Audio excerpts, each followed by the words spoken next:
A meeting of the Howard County delegation to the General Assembly, and we are thrilled this morning to be joined by Senator Van Hollen, who is going to give us an update on all the wonderful things he's doing on our behalf, working hard in Washington, D.C. Senator Van Hollen, thank you so much for joining us. I will turn the floor over to you.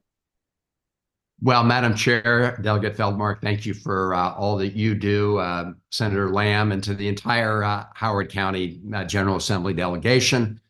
Great to be with you this morning. Let me just start by thanking all of you for the good work you're doing in Annapolis on behalf of Howard County and the state over this 90-day period. I remember those days fondly.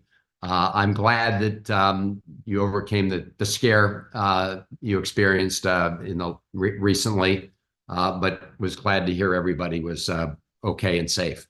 I always appreciate the opportunity just to spend a little time with you to make sure we keep open the lines of communication, have a two-way street. Of course, we share the same constituents, and whether it's a federal issue that you're interested in and need more information from us, please let us know. And we're always reaching out to you as well as your efforts at the state level. And of course, on constituent matters as well. Jessica Clayton is my regional director. She's my ambassador to Howard County when I can't be there in person, and my eyes and ears. So I just want to thank her and encourage all of you to call me or Jessica anytime on any issue. I do just want to give a quick shout out to two federal public servants who have served Howard County so well for many years. One is my partner in the Senate, my friend Ben Cardin, who's retiring. The other, of course, is also a good friend, dear friend, John Sarbanes, who has served Howard County well. I will certainly miss them personally when they leave, but I did want to, again, thank them for all the good work they've done for Howard County and the state. So at the federal level, this is a chance to give you a short report on what's happening or what's not happening. It's a challenging time on Capitol Hill, I'm sure you know. In the House, as you know, we're on our second speaker. Speaker Johnson has got a lot of challenges within his caucus, and we've not been able to get nearly as much done as I'd like to see in Congress. We've been struggling simply to keep the federal government up and running. We are deep into our fiscal year right now, which begins October 1st. So it started October 1st, 2023. The good news is, and always keep your fingers crossed here, we have avoided a couple of shutdowns. We came to the precipice.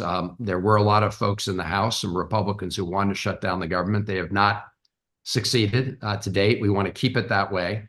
And so as on March 8th, 6 major federal agencies' funding bills have to be dealt with, or those agencies will close. The good news is we did get an agreement in the last 3 days to address those agencies. The next round of agencies, 6 agencies, the deadline will be March 28th. So that's another date just to keep on your calendar. Just to give you a sense of what's in this first round of bills, there are a number that are important to the state and Howard County. I'll give you so we have about $7 million in what we call congressionally directed funds in the Senate Appropriations Bill. I serve on the Senate Appropriations Committee. These are also known as earmarks. They're publicly disclosed. They're for public purposes. Howard County has about $7 million of projects for nonprofits and other state and local initiatives in that bill. I mean, one example would be $1 million for the Dobbin Road Shared Pathway, another $750,000 for bus stations in Columbia, another $850,000 for the North Tunnel and H4 Retention Pond project, which is part of the Ellicott City Safe and Sound project. Speaking of Ellicott City, I was pleased to visit there relatively recently, along with County Executive Ball and Senator Hester and Delegate Watson. And we continue to work with all of you in Howard County to address the flooding issues in Ellicott City. Of course, there are bigger issues involved. We all have to address the issues of climate change and resiliency. But of course, Ellicott City has been especially vulnerable given the vast flooding there. So we are working not only to provide federal funds to support your efforts, but also with CSX, which is a major, we need the full cooperation of CSX to do some of these things, and we've been working with them. So if we're not successful at getting these appropriations bills through, we have to go to what's called a continuing resolution and put things on automatic pilot on last year's budget. All of the projects that I mentioned that are funded would just be wiped out. So we really need to get this done. I do just want to mention one thing. It doesn't get a lot of attention, but all of you know very well that APL, the Advanced Physics Laboratory associated with Johns Hopkins, is a huge employer in Howard County. Over 8,500 employees at APL Laboratories. They do cutting edge work in all sorts of areas for our country, technology, both on the defense side and the non-defense side. One of their major sort of planetary missions has been something called the Dragonfly mission. I won't get into the details of it, but we were successful. I pushed very hard to get $360 million in funding for this project, which is a $33 million increase over what the president requested in his budget. So even though we've had to significantly reduce the top lines from the time the president submitted his budget, we were able to increase this project, which is very important to keep it on track, both because it's an incredibly valuable mission for our country, but also does help support that workforce that's doing good things for our country in Howard County. So those are some of the top lines in the current bill. The good news, and I'll end with this, is that while this session of Congress has been especially challenging, you will get a lot more done in 90 days in Annapolis than we're likely to get done, certainly over the year here. But in the previous 2 years, we were able to accomplish an enormous amount in President Biden's first 2 years, right? We passed the infrastructure modernization bill, which is sending $8 billion in transportation funds to the state of Maryland, helping various projects in Howard County. We did the CHIPS and Science bill, which is also benefiting the state in terms of all sorts of innovative technologies. And very importantly, we passed the Inflation Reduction Act, which is the nation's largest ever investment in clean energy to address the climate challenge, but also designed in a way to increase jobs in the clean energy sector. That also was the bill that reduced the cost of prescription drugs in Medicare for seniors. So again, this has been a tougher session. But all of the things that were done in the previous 2 years are right now in the process of being implemented, and we're seeing great benefits in our state and in Howard County. So let me close there. Happy to try and answer any questions, Madam Chair, and others. And again, thank you for all the good work that you do. Thank you. Well, I want to, again, thank you for taking the time to join us this morning. And I want to echo your praise of Jessica Clateman, who is a tremendous asset for all of our offices as we work through constituent issues and policy issues as well. So really appreciate all the support she provides us, and please know that you are represented extremely well in her capable hands.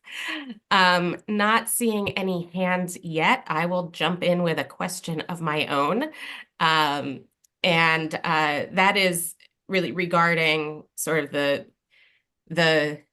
budget situation and the almost constant low-grade threat of government shutdown. As we have sort of short-term fix after short-term fix, do you see an end to that in sight, short of a change in leadership? It's particularly concerning, of course, as you know, any level of federal shutdown hits Maryland particularly hard.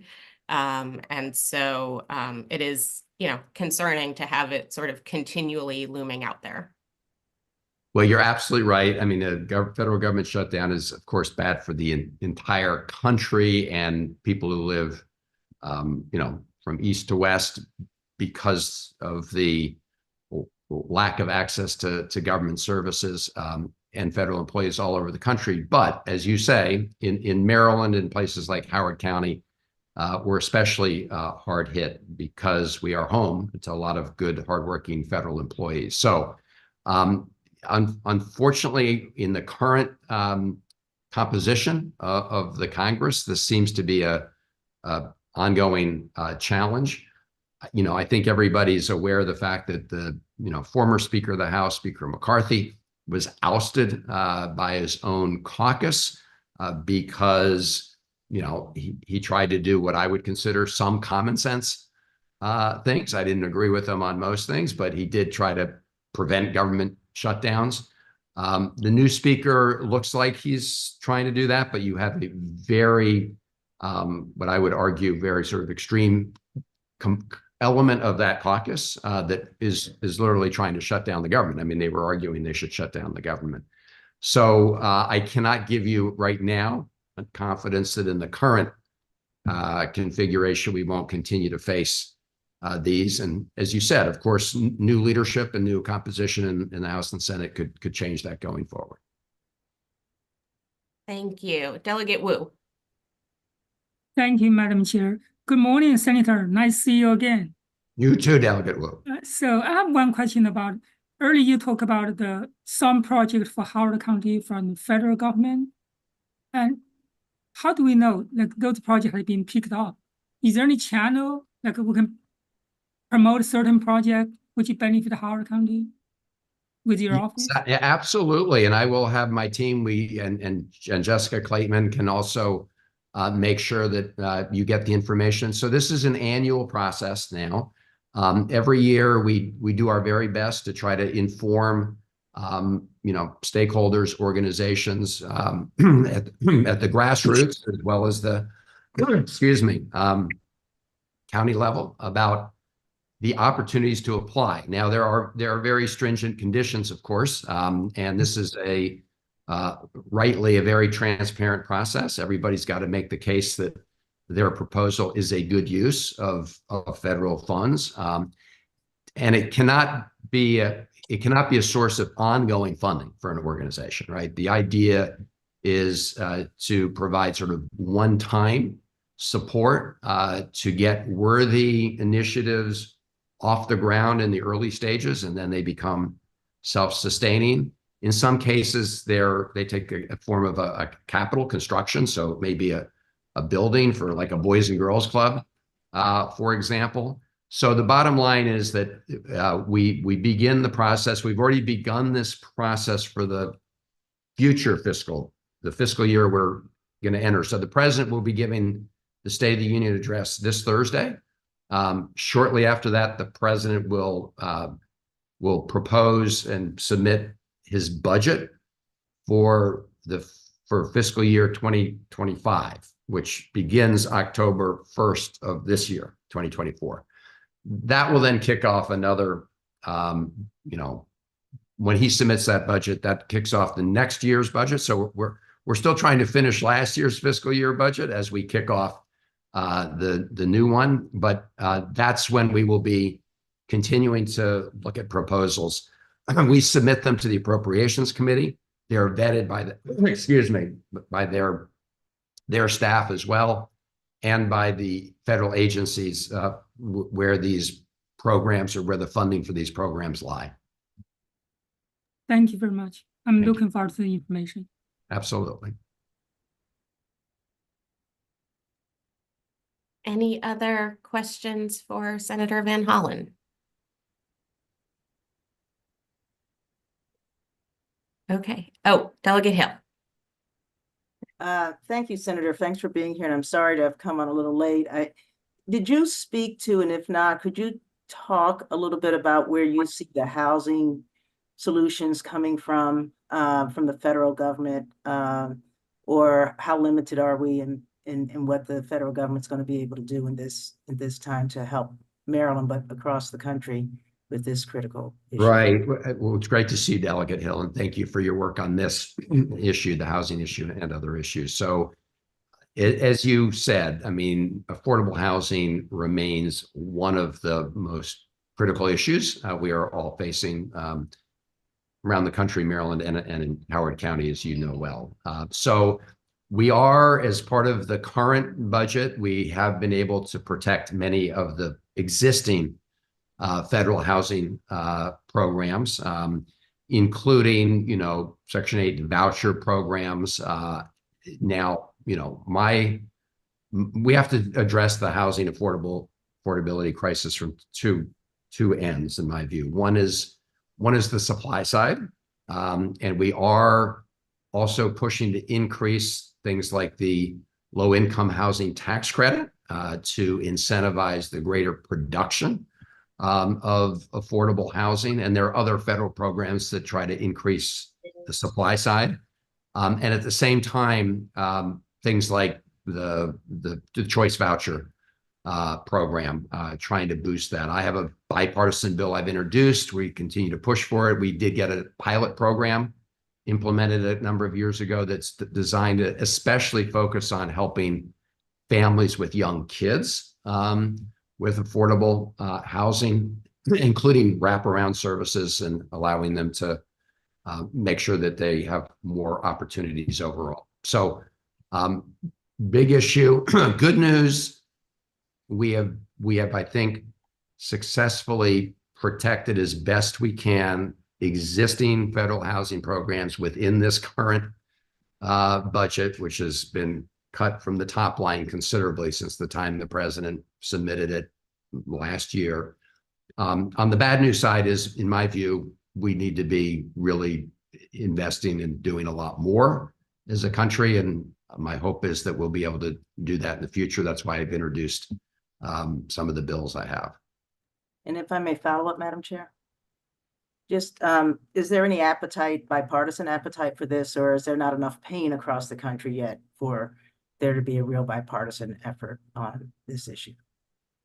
Yeah, unfortunately, there has not been enough bipartisanship here. I mean, this is not a political statement. It's just a statement of fact. We've been having lots of problems getting our Republican colleagues to support investment in affordable housing. They have provided some help on the supply side, some help on the low-income housing tax credit. But when it comes to things like choice vouchers and the long waiting lists that we see around the country for those programs, unfortunately not. Now, as I mentioned, I do have a bipartisan bill with Todd Young of Indiana, Republican.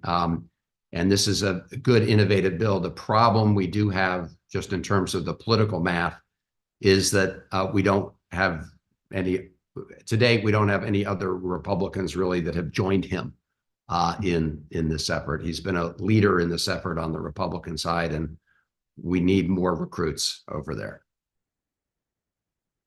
Thanks. Thank you. Thank you. Okay, any other questions for Senator Van Hollen? I know his time is precious and he's got to leave soon, but there may be time for one more if anyone has one. Senator Hester. I just wanted to say thank you to Senator Van Hollen for two things. First is your support of the RENEW Act, which is your former bill. I really appreciate your letter of support. And secondly is for working so hard on the earmarks for Ellicott City. So we really appreciate your support both on the policy side and the capital side. So thank you very much. Well, thank you, and as you know, I'm rooting hard, support the RENEW Act. Thank you for your leadership on that effort. And it would, in addition to doing the right thing in terms of making polluters pay for the pollution they've caused, as opposed to taxpayers having to pick up the bill, in that process, it would generate a good amount of revenue to also address those problems. And on Ellicott City, I don't know if you were on earlier, but I mentioned our meeting with the county executive and Delegate Watson not that long ago, and the work we're doing together on Ellicott City. Thank you. Okay, well, seeing no other hands raised, Senator, thank you again for your time, and for all the work you do on our behalf.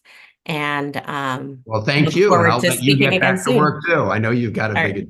so thank you all very much. Take care. Thanks so Thank you. much. Take care. Bye-bye. Okay. Moving right along, we are going to have our hearing on House Bill 573.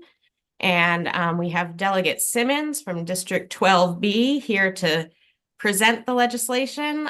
We did not have any other members of the public sign up to testify, so we'll let Delegate Simmons present and then take any questions that members may have. So Delegate Simmons, take it away. Thank you, Madam Chair, and good morning, colleagues. Today I'm coming to you for House Bill 573, which is the Citizens Committee for the Enhancement of Communities Surrounding Baltimore Washington International Thurgood Marshall Airport membership. This will allow for an additional member to be placed on that committee board that will represent District 12B. As y'all know, during last year, 12B is a new district, a subset of 12A and 12 with Senator Lamb. And as a result, as we continue to learn kind of what our function is with the new district, the airport circumference of the 3-mile radius of the airport comes into the 12B area. And at this time, we do not have representation on that board. And for that reason, this would allow us to make up that number by placing someone for 12B as a representative for my district, 12B, on that board. And this is what it does. So it just increases the number by 1 and allows 12B to be represented. Anne Arundel County delegation voted it out favorable sometime in late January as a result. And ENT has also redirected me to the Howard County delegation for a continuation of that support for that purpose. I'll take any questions. Okay, thank you. Any questions for Delegate Simmons?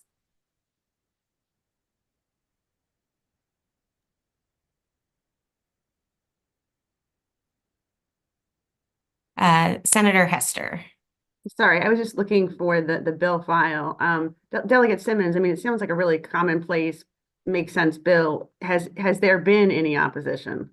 There's zero opposition. The only thing, this takes the current representation and adds an additional person to be recommended from District 12B onto that current board that's in place at this time. I have went over this with Senator Lamb as well, and all is in agreement for that decision.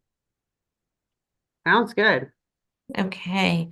Delegate Wu, I think your hand was up and then is down. Was that your question? Yeah, I have a similar question, but it's Okay. thank you. Okay. Senator Lamb, were you? Yeah, just one additional point. So, you know, as Delegate Simmons mentioned, this the way it was currently configured was just for a full 12. And so because the district was divided into sub-districts, now all of a sudden 12B became kind of disenfranchised on this committee. So this simply just adds a representative there because the underlying statute predated how these current lines were drawn. So that's kind of why Delegate Simmons is asking this. You know, I don't know if I would move to support a letter for this bill. Second. Third. All right. Ms. Doran, can you please take the vote? Although, Yes, absolutely. did we lose Delegate Watson? Yeah, We she no is. longer have a quorum on the House side. Can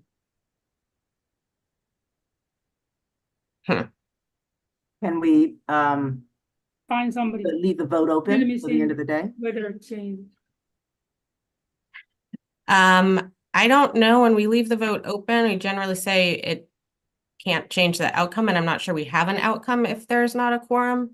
Mr. Babich, can you advise, please? Yes, you wouldn't be able to vote for the I House may side get a without the Jen quorum. come in. I may get a Delegate Teresa come in. Oh, okay. Can we start the vote? Because I have to leave in a minute. Okay, if Delegate Teresa is joining, is she just coming into your office, Delegate Wu, or is she logging on? I think she's logging. Okay. Ms. Dorn, can you go ahead and start the vote? Very Yeah. slowly. Yes, I can start the vote. Hey, can you hop on so we can get a vote done? Okay, Senator Lamb, Yes, Yes. that'd be great. Delegate Feldmark, Yes. Senator Gazone,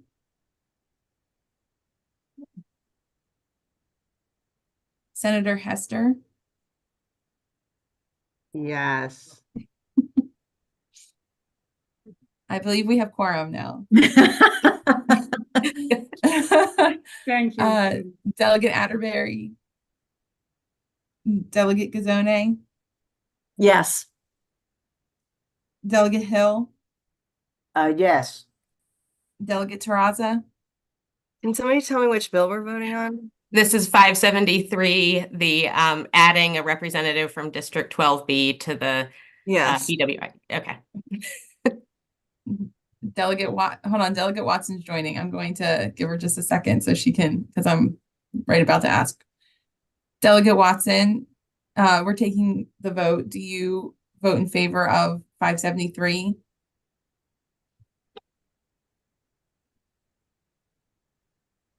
I'll come back. Delegate Wu, Yes. Delegate Ziegler, I see that you have joined us as well. We are taking the vote for HB 573. so sorry, I thought this started at 9. It's on my calendar at 9. I apologize. That's okay. Would you, the 573 is we're taking the vote on it right now. Would you like to vote on it? Remind me what it This is- is. I'm so this- sorry. This is the bill that Delegate Simmons introduced to add a representative from District 12B to the Community Enhancement Committee for BWI Airport. Yeah. It wasn't originally a bill we thought the delegation needed to chime in on, but ENT did want a letter from the Howard County delegation as well. Yes. It's been unanimous so far. Yeah, I'm definitely a yes on that. Okay, and Delegate Watson, would you like to vote? I see that you're here. She can add her vote later. Now that we have a Okay. quorum that's voted, we can keep it open if she wants to. Okay. join. The Okay. motion passes. All right. Congratulations, Delegate Simmons. Thanks so much for taking the time to join us this morning. And then we are going to move along. The final vote we have is Thank you.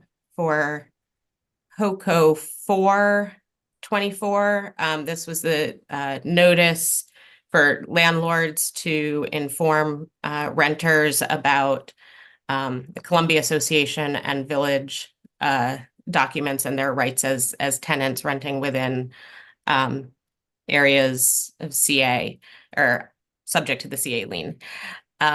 So is there, and now we've lost a quorum on the Senate side.